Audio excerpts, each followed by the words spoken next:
Kamusta kayo? Tara, kape. So, kakauwi ko lang, galing ako sa church and malamig nga sa labas.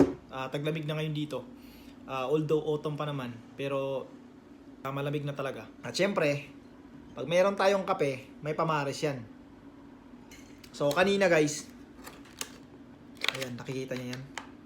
So, kanina, may nag-ano sa akin, may nagtawag dito. May nagbenta sa akin ng kasaba cake. So actually dalawang hiwa, no? Dalawang slice 'yan.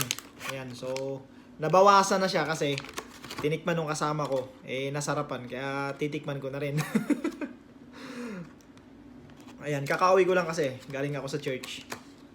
So tikman natin para malaman natin kung totoo ba talaga yung sinabi ng kasama ko kanina. Masarap daw .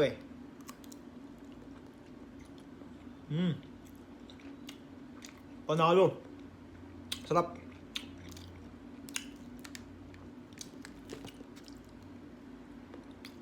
Sarap guys. Hindi siya masyadong matamis. Di ba kadalasan sa kasaba cake talaga, yung timplada niya matamis, no? Pero ito panalo. Ayan. Maubos ko na ata ito . So ayun guys.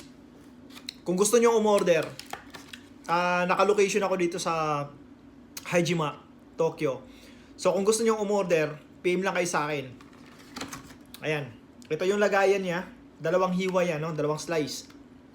So hindi lang ito yung binebenta nung kakilala ko. So masarap talaga, promise. So order na kayo.